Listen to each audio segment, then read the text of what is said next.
Good morning all of you. In our last lecture we have seen about introduction to TQM as well as Six Sigma, Kaizen. Okay, and in this lecture we will see about introduction to PERT and or CPM. Okay, so first of all, some part of our last lecture had been has been remained here.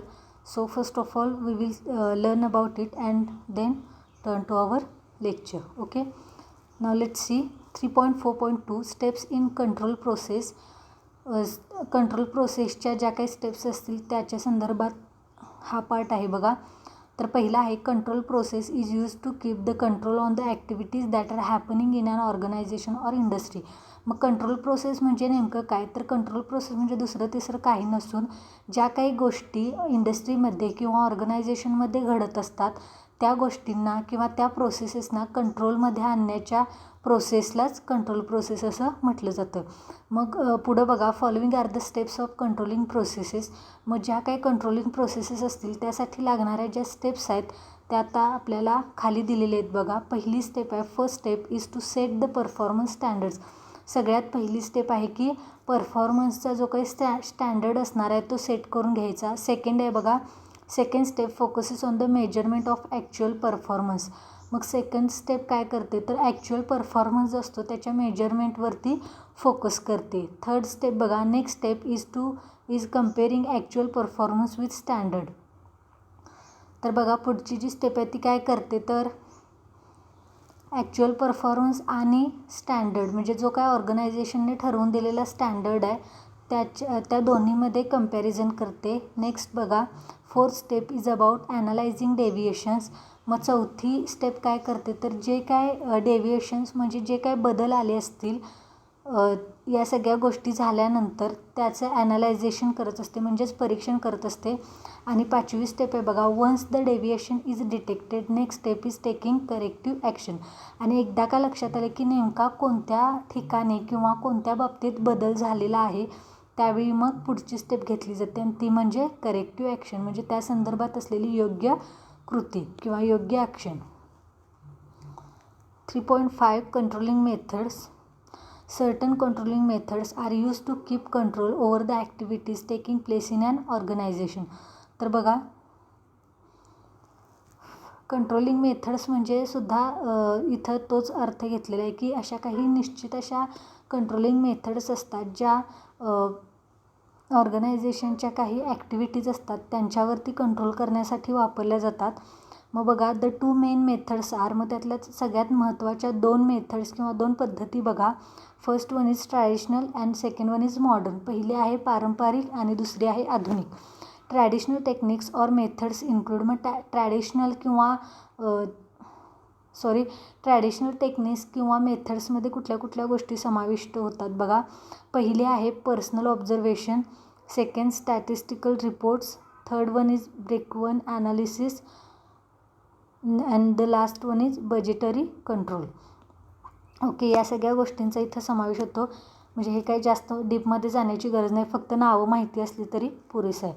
आणि modern techniques include following.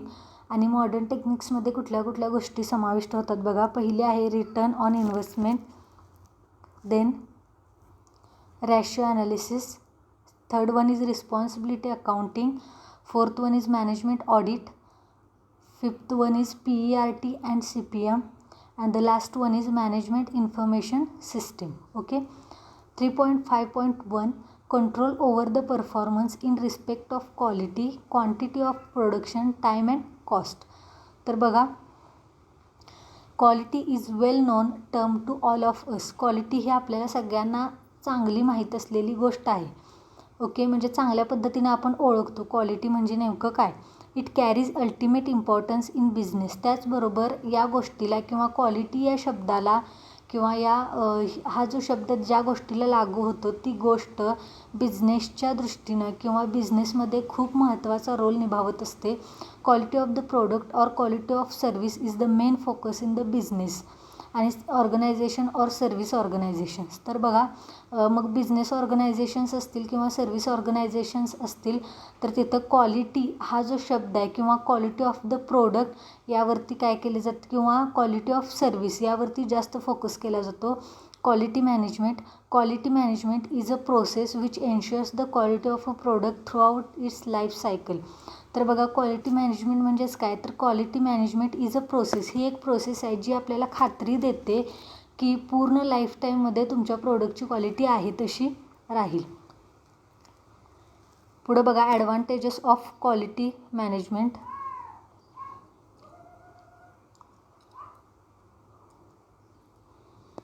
पहिला आहे it एन्श्युअर्स the reliability, ही वास्तवतेची किंवा खरेपणाची खात्री देते. Second, quality increases the productivity and profitability in long term. बऱ्याच काळापर्यंत जर तुम्हाला फायदा मिळवायचा असेल आणि तुमची प्रोडक्टिव्हिटी जर वाढवायची असेल, प्रॉफिटेबिलिटी वाढवायची असेल तर तुमची क्वालिटी इन्क्रीज करणं खूप महत्त्वाचं ठरतं. पुढचा पॉईंट बघा, quality management helps organisation to sustain in the dynamic markets. त्याचबरोबर क्वालिटी मॅनेजमेंट असेल म्हणजे तुमच्या प्रोडक्टला जर चांगल्या प्रकारची क्वालिटी असेल तर तुम्ही तुमचे ऑर्गनायझेशन किंवा इंडस्ट्री मार्केटमध्ये सुद्धा सस्टेन करायला बऱ्याच काळ म्हणजे सस्टेन होता म्हणजे स्थिरावता. नेक्स्ट पॉईंट आहे बघा, quality assist in achieving the customer satisfaction and that is the key of success for the business. Quality काय करते तर कस्टमरचं जे सॅटिस्फॅक्शन आहे, मग सगळ्यात महत्त्वाचं आपण प्रोडक्शन कशासाठी करतो तर कस्टमरला चांगलं वाटावं, तो जास्तीत जास्त प्रोडक्ट खपावा. ओके, मग ज्यावेळी कस्टमर त्या गोष्टीतून समाधानी असतो त्याचवेळी ती गोष्ट खरेदी करायला जास्तीत जास्त लोक काय होत असतात तर तयार होत असतात. आणि म्हणूनच जर आपल्याला एक कस्टमर सॅटिस्फॅक्शन अचीव करायचं असेल तर क्वालिटी असणं तुमच्या प्रोडक्टला मस्ट आहे. And that is the key of success for the business. आणि हीच अशी क्वालिटी हीच काय आहे तर एक गुरुकिल्ली असं म्हणता येईल जर तुमच्या बिझनेसचं किंवा उद्योगधंद्याला यश मिळावं असं तुम्हाला वाटत असेल तर. नेक्स्ट आहे बघा, customer becomes loyal to the organisation. त्याचबरोबर ज्यावेळी तुमच्या प्रोडक्टची क्वालिटी चांगली असते त्यावेळी तुमचा कस्टमरसुद्धा तुमच्या ऑर्गनायझेशनशी किंवा इंडस्ट्रीशी लॉयल राहतो. पुढं क्वालिटी मॅनेजमेंट कॉम्पोनंट्स. मग क्वालिटी मॅनेजमेंटमध्ये कुठले कुठले घटक येतात बघा, पहिला आहे क्वालिटी प्लॅनिंग, सेकंड आहे quality control, then quality assurance and last one is quality improvement. तर यामध्ये सुद्धा जास्त काही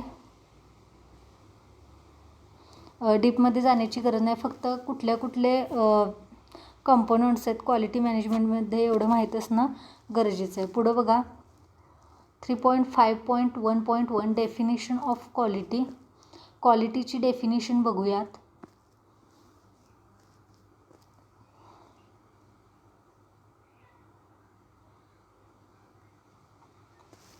In manufacturing, quality is defined as a measure of excellence and also a state of being free from defects, deficiencies and significant variations.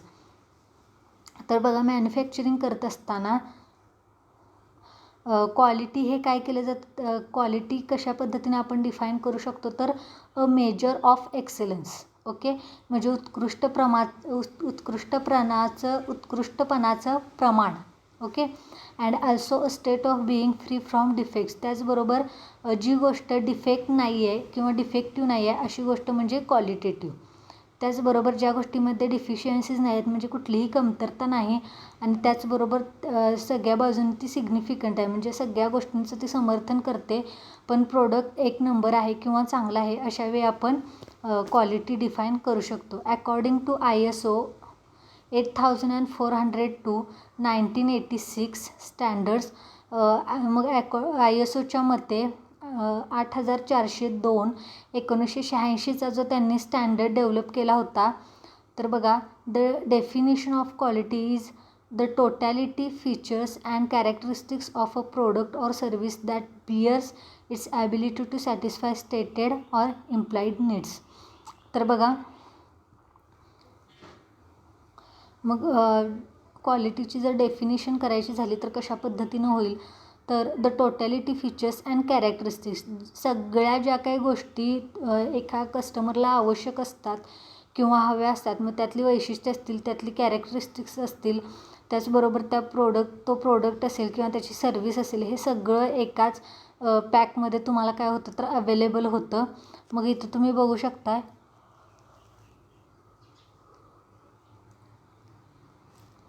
हे क्वालिटीचं symbol आहे, म्हणजे round आहे बघा एक, आणि त्याच्यामध्ये वरती quality, then guarantee and again quality, figure 3.5.2. इथं तुम्हाला हा क्वालिटीचा सिम्बल असलेला दिसून येतो आहे. Another definition of quality is meeting or exceeding customer expectations. मग अजून एखादी सोपी किंवा साधी जर डेफिनेशन बघायची झाली क्वालिटीची, तर अगदी ग्राहकांच्या अपेक्षापूर्तीला उतरणं म्हणजे quality. Okay. Then concept of quality. Quality produces best results. Quality काय करते तर बेस्ट रिझल्ट प्रोड्यूस करते किंवा तुम्हाला चांगले रिझल्ट्स देते. It satisfies the customers. हे कस्टमरला सॅटिस्फाय करते किंवा समाधान देते. Also ensures the growth of organisation in long term. त्याचबरोबर ऑर्गनायझेशन बऱ्याच काळापर्यंत मार्केटमध्ये धरून राहण्यासाठी ऑर्गनायझेशनचं वाढ करते किंवा ऑर्गनायझेशनची प्रगती करते. It enforces discipline. त्याचबरोबर हे डिसिप्लिन पाळते. Quality can not be compromise or negotiable. क्वालिटीला दुसरा कुठलाही पर्याय असू शकत नाही किंवा त्यामध्ये आपण कुठल्याही प्रकारे दुसऱ्या कॉम्प्रोमाइज करू शकत नाही. It is invisible but plays very important role. Quality तसं बघायला गेलं तर अदृश्य आहे, पण किंवा आपण ती बघू शकत नाही. फक्त आपण डोळ्यात जर एखादी गोष्ट चांगली दिसते तर आपण त्यामध्ये क्वालिटी आहे असं म्हणू शकतो, पण नेमकी ही त्या प्रोडक्टमधून आपण काढून दाखवू शकतो का ही बघा क्वालिटी वगैरे, असं नाही. ओके. आणि म्हणूनच त्याला इनव्हिजिबल असं म्हटलेलं आहे. पण जरी क्वालिटी इनव्हिजिबल असली तरीही ती खूप चांगला आणि खूप महत्त्वाचा रोल हा प्रोडक्टमध्ये निभावत असते. पुढं बघा 3.5.1.3 इंट्रोडक्शन टू CPM और PERT techniques. CPM is critical path method and PERT is program evaluation and review techniques. तर आता सगळ्यात महत्त्वाचं बघा, इथं तुम्हाला CPM किंवा PERTचे लॉंग फॉर्म विचारू शकतात MCQजला. तर CPMचा लॉंग फॉर्म आहे बघा क्रिटिकल पाथ मेथड आणि PERTचा लॉंग फॉर्म आहे program evaluation and review techniques. तर बघा, to understand the basic concepts involved in PERT और CPM, consider the following network diagram. It connects events and activities to each other. तर बघा, जर तुम्हाला PERT आणि CPM या दोन कन्सेप्ट जर व्यवस्थित समजायच्या असतील तर जी खाली डायग्राम दिली आहे नेटवर्क डायग्रामची, जी फिगर दिली आहे ती व्यवस्थित बघा. मग त्यामध्ये बघा E1 तो AB, then E2 E3 E4 E5. Okay. तर ABCDE अशा पद्धतीनं. मग in the diagram above E1 E2 E3 E4 and E5 are representing events. मग हे सगळे जे राऊंडमध्ये तुम्हाला दिसतात ते रिप्रेझेंटिंग इव्हेंट्स आहेत. आणि ABCD हे जे बाजूला दिसत आहेत and E represents activities. Okay. हे काय करतात तर ॲक्टिव्हिटीज रिप्रेझेंट करतात. The activity is the time consuming part of the project. We may say that activity represents the job. त्याचबरोबर ॲक्टिव्हिटी काय करते तर वेळेची बचत करते आणि ॲक्टिव्हिटीजलाच आपण ॲक्टिव्हिटी ही जी आहे ते जॉबचं प्रतिनिधित्व करते असं आपण म्हणू शकतो.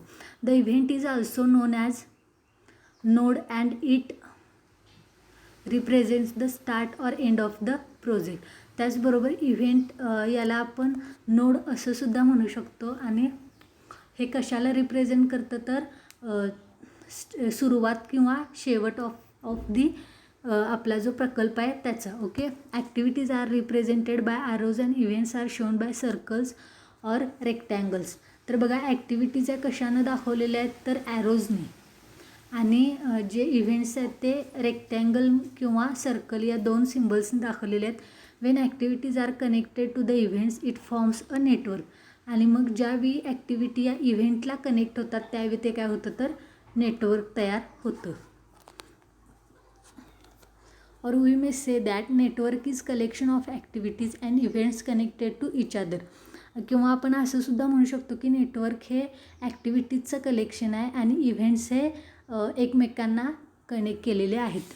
Critical path can be defined as the longest sequence of activities in a project plan which must be completed on time for the project to complete on due date. मग क्रिटिकल पाथ म्हणजे काय, आपण याला अशा पद्धतीने define करू शकतो की लॉंगेस्ट सिक्वेन्स ऑफ ॲक्टिव्हिटीज म्हणजे ॲक्टिव्हिटीजचा खूप दूरचा असा सिक्वेन्स. त्याचबरोबर project plan which must be completed on time for the project to complete on due date. जो काय प्रोजेक्ट प्लॅन आहे तो ड्यू डेटच्या आधी कंप्लीट करणं हे सुद्धा यामध्ये एक टास्क सांगितलेले आहे बघा. मग PERT is event oriented and CPM is activity based. मग PERT हा जो पॉईंट आहे किंवा हा जो मुद्दा आहे तो कशावरती आहे तर इव्हेंट ओरिएंटेड आहे. म्हणजे जे काही कार्यक्रम असतील तर ते कार्यक्रम केंद्रित आहे आणि CPM हा ॲक्टिव्हिटी केंद्रित आहे किंवा कृती केंद्रित आहे. ओके. मग पहिला बघा PERT. The basis of PERT network is event based. PERT network हा इव्हेंट बेस्ड आहे. The event could be defined as the significant point in the project. मग इव्हेंट म्हणजे आपण एखाद्या प्रोजेक्टमधला समर्थन करणारा किंवा त्या प्रोजेक्टचा महत्त्वाचा पॉईंट असं घेऊ शकतो. The event could be start or end of the project. Event does not consume time for resources. तर बघा इव्हेंट म्हणजे मग सुरुवात प्रोजेक्टची किंवा शेवट असू शकतो, त्याच्यामध्ये जास्त वेळ लागत नाही. The event that immediately comes before another event without any intervening is called as predecessors event. Okay. तर बघा अशा पद्धतीनं म्हणजे जे काही इमिजिएटली गोष्टी तयार होतात किंवा ज्या काही इमिजिएटली इव्हेंट घ्यावे लागतात तर अशावेळी प्रिडिसेसर इव्हेंट असं घेतलं जातात. पुढं बघा. The event which immediately follow another event without any intervening events are called successor events. तर बघा जे इव्हेंट इमिजिएटली फॉलो केले जातात म्हणजे एकापाठोपाठ जे इव्हेंट एकत्रित केले जातात किंवा ताबडतोब घेतले जातात त्याला सक्सेसर इव्हेंट्स असं सुद्धा म्हटलं जातं. It is important to note that PERT is actual performance of a task. PERT म्हणजे नेमकं काय तर एखाद्या कामाचं ॲक्च्युअल परफॉर्मन्स करणं. It is time consuming part of the PERT network and it needs resources to accomplish task. मग हा खूपच म्हणजे वेळ वाचवणारा असा प्रकार आहे आणि यासाठी रिसोर्सेसची गरज असते. Rules while drawing PERT diagram. मग PERT डायग्राम जर काढायचे असतील तर त्यासाठी रूल्स काय आहेत बघा. First one is arrow should be straight. तुमचे जे काय ॲरोज असणार आहेत ते सरळ रेषेत असले पाहिजेत. Second, do not keep the small angles enclose between events. इव्हेंट्सच्या मध्ये किंवा शेवटी सुरुवातीला कुठेही छोटे छोटे अँगल्स सोडू नका. Third one is avoid loop networking. म्हणजे लूप म्हणजे लूज असलेलं नेटवर्किंग किंवा कुठंतरी मध्ये कट झालेलं वगैरे अशा पद्धतीचं गोष्टी दुर्लक्षित करा. Then different persons may draw different diagrams based on their decision making. मग प्रत्येकाच्या विचारशक्तीनुसार प्रत्येकाच्या निर्णय क्षमतेनुसार प्रत्येक व्यक्ती आपलं आपलं डायग्राम वेगळ्या पद्धतीनं तयार करेल. They may decide which events will happen concurrently or one after other. त्याचबरोबर प्रत्येक व्यक्ती वेगळ्या पद्धतीने विचार करेल की मी पहिला कुठला सिक्वेन्स घेणार, देन नंतर मी कशाला प्रेफरन्स देणार वगैरे या गोष्टी. ओके.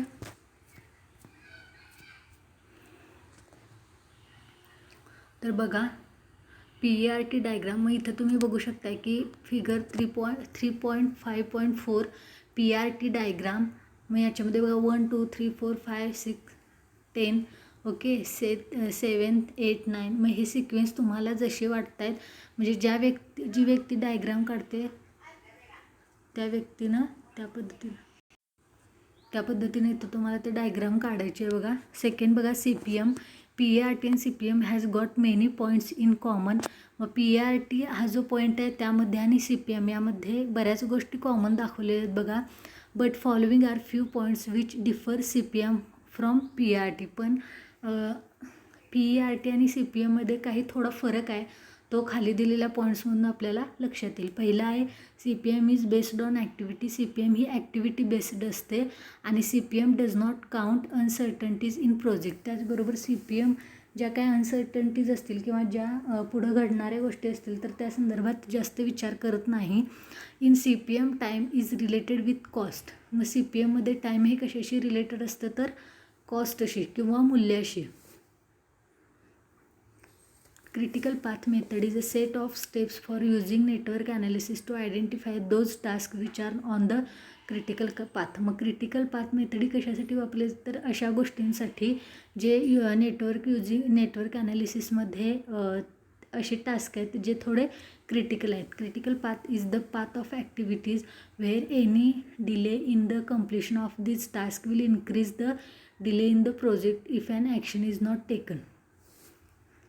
तर बघा क्रिटिकल पाथमध्ये पण काय होतं तर ॲक्टिव्हिटीज ज्या असतील तर एखाद्या ॲक्टिव्हिटी जर किंवा ॲक्टिव्हिटी प्रोजेक्टमधलं एखादं पार्ट किंवा एखादा टास्क जर कंप्लीट करायला वेळ झाला तर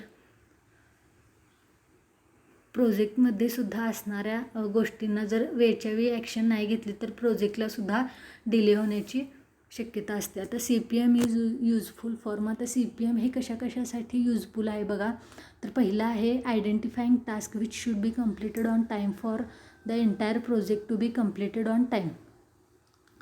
तर पहिला आहे बघा म्हणजे एखादी गोष्ट किंवा प्रोजेक्ट जर वेळेत कंप्लीट करायचं असेल तर त्यातल्या पहिल्या गोष्टींना कुठल्या प्रेफरन्स द्यायचा आणि त्या आधी कंप्लीट करायच्या या संदर्भात. Second identifying task which can be delayed for some time if resource needs to be reallocated. तर बघा जर रिसोर्स शोधायचे असतील अलोकेट करायचे असतील तर अशावेळी कुठल्या गोष्टींमुळं डिले होऊ शकतो किंवा कुठल्या टास्कना डिले होऊ शकतो हे ओळखणं. Then it helps in finding the minimum length of time needed to complete a project. त्याचबरोबर अशा गोष्टी शोधणं ज्यामुळं प्रोजेक्ट कंप्लीट होण्यासाठी वेळ होईल. त्याचबरोबर it finds out both the early start and the late start date for each and every activity in the schedule. त्याचबरोबर सुरू झालेली तारीख प्रोजेक्ट सुरू झालेली तारीख आणि संपत आलेली तारीख या दोन्ही गोष्टी किंवा दोन्ही तारखा माहीत असणं गरजेचं आहे जेणेकरून त्या ॲक्टिव्हिटींचं एक शेड्यूल तयार करता येईल. पुढं बघा events are associated with time. The time definitions related to CPM are as follows. मग टाईमची जी डेफिनेशन असते किंवा वेळेची व्याख्या जर आपण बघायची म्हटलं तर ती CPMशी रिलेटेड आहे बघा. व ते कशा पद्धतीने तर आपण खाली काही पॉईंट्स दिलेत त्या आधी डिस्क्राईब करून बघूयात. तर पहिला आहे अर्लिएस्ट स्टार्ट टाईम म्हणजे EST. This time is the earliest occurrence time for the event from which the activity starts. मग यामध्ये काय असतं तर ज्यावेळी तुमच्या ॲक्टिव्हिटी किंवा ज्यावेळी तुमचा प्रोजेक्टची सुरुवात झाली त्याची टायमिंग. सेकंड आहे बघा earliest finish time. This is the earliest time from where event originates plus the duration of the activity EFT. मग यामध्ये ज्यावेळी इव्हेंटची सुरुवात झाली तो time. Then latest start time LST. This time is latest occurrence time for the event at which the activity arrow stops minus the duration for the activity.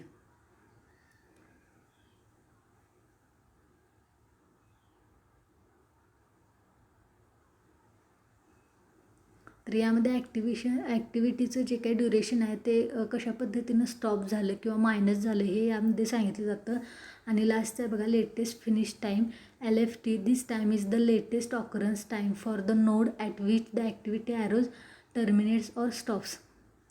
तर ॲक्टिव्हिटीचे जे arrows आहेत ते टर्मिनेट झाले म्हणजे त्यांच्यामध्ये बदल झाला किंवा स्टॉप झाले हे सांगण्यासाठी याचा वापर केला जातो.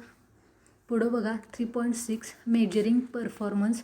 There are 2 types of performances. मग आता तसं बघायला गेलं तर जनरली 2 प्रकारचे परफॉर्मन्सेस असतात. पहिला आहे स्टँडर्ड परफॉर्मन्स आणि सेकंड आहे actual performance. Challenge is to first measure the performance of employ or workman. Challenge is the this has to be done very keenly by supervisor. मग बघा यामध्ये challenge is to first measure the performance of employ or workman. एखाद्या वर्कमनचा किंवा एम्प्लॉयचा पहिला measurement केलेला performance. मग हा जो असतो परफॉर्मन्स तो सुपरवायझरकडून अतिशय कीनली म्हणजे अतिशय बारकाईने बघितला जातो. There must be certain set parameters that will help in measuring performance. त्याचबरोबर काही पॅरामीटर्स असतात सेट केलेले जे परफॉर्मन्स मेजर करतात. Setting parameters are important and is not a simple process. त्याचबरोबर पॅरामीटर्स सेटिंग करणं किंवा सेट करणं हे खूप महत्त्वाचं असतं, पण ही तसं बघायला गेलं तर सोपी पद्धत किंवा सोपी प्रक्रिया नाही. Parameter for measuring performance can be time, efforts, resources required, efforts, resources required, quality management, related aspects and cost effectiveness etcetera. मग यामध्ये पॅरामीटर मेजरिंग परफॉर्मन्समध्ये कुठल्या गोष्टी विचारात घेतल्या जातात तर टाईम म्हणजे वेळ, एफर्ट्स प्रयत्न, त्याबरोबरच कुठले रिसोर्सेस वापरले ते, रिक्वायर्ड क्वालिटी मॅनेजमेंट जी काय क्वालिटी गरजेची असेल ती, रिलेटेड आस्पेक्ट्स त्याचबरोबर त्याच्याशी रिलेटेड असलेले आस्पेक्ट आणि कॉस्ट इफेक्टिवनेस मूल्याचा असलेला परिणाम इत्यादी गोष्टींचा इथं विचार करावा लागतो. आणि हा लास्टचा पॉईंट आहे बघा आपल्या या युनिटचा, युनिट नंबर 3चा 3.6.2 correcting unfavourable deviations. Deviations can be discovered after comparing actual performance of the employees with standard performance. मग डेव्हिएशन्स म्हणजेच काय तर बदल, ओके, घडून आलेले बदल. मग आधी सुरुवातीला बदल शोधून काढणं आणि त्यांचा ॲक्च्युअल परफॉर्मन्सशी काय करणं तर कम्पॅरिझन करणं आणि त्याचबरोबर एम्प्लॉईजला सांगणं की स्टँडर्ड परफॉर्मन्सशी परत त्यांच्या ॲक्च्युअल परफॉर्मन्सचा कम्पॅरिझन करणं. Reasons for unfavourable deviations can बी, मग जे नको असलेले बदल का घडून येतात प्रोजेक्टमध्ये किंवा आपल्या कामामध्ये तर त्याची कारणं आहेत बघा. पहिलं आहे डिफेक्टिव्ह मटेरियल, म्हणजे खराब असलेलं मटेरियल किंवा माल. सेकंड डिफेक्टिव्ह मशिनरी, खराब असलेली machine. Third one is absolute machinery, काही तांत्रिक बिघाड असलेली मशीन. देन डिफेक्टिव्ह प्रोसेस, खराब असलेली प्रक्रिया. Then defective physical conditions of work, त्याचबरोबर कामाची भौतिक किंवा खराब असलेली प्रक्रिया किंवा कंडिशन स्थिती. Okay. Corrective actions can be taken by supervisors as follows. मग अशावेळी सुपरवायझर कुठल्या प्रकारची ॲक्शन घेऊ शकतो तर पहिला आहे बघा quality specification of material can be improved or change. तर मटेरियल डिफेक्टिव्ह मटेरियल असेल तर क्वालिटी मटेरियल आणून तिथं त्यामध्ये बदल करणं आणि इम्प्रूव्हमेंट करणं. Second repair present machine or replacing it with new one, जी खराब झालेली मशीन आहे ती रिपेअर करणं किंवा त्याच्या जागी नवीन मशीन आणणं. Third one is technological upgradation of machine will help. Obsolete मशिनरीचा प्रॉब्लेम असेल तर टेक्नॉलॉजिकली अपग्रेडेशन करणं मशीनचं. Then existing process can be modified. Defective process असेल तर एक्झिस्टिंग म्हणजे आत्ता सध्या जी सुरू असलेली प्रोसेस आहे ती मॉडिफाय करणं म्हणजे त्याच्यात आधुनिकीकरण आणणं, अपग्रेड करणं. And the last one is physical condition of work can be improve. जर डिफेक्टिव्ह फिजिकल कंडिशन असेल तर फिजिकल कंडिशन ही सुधारणं किंवा इम्प्रूव्ह करणं, त्याच्यामध्ये इम्प्रूव्हायझेशन करणं. ओके. तर बघा आता इथं आपलं हे लेक्चर संपवते मी. आपलं युनिट नंबर 3 झालेलं आहे. आपलं युनिट नंबर मॅनेजमेंटमधील आत्तापर्यंत आपलं युनिट नंबर 1, युनिट नंबर 2 आणि युनिट नंबर 3 हे 3 युनिट झालेले आहेत.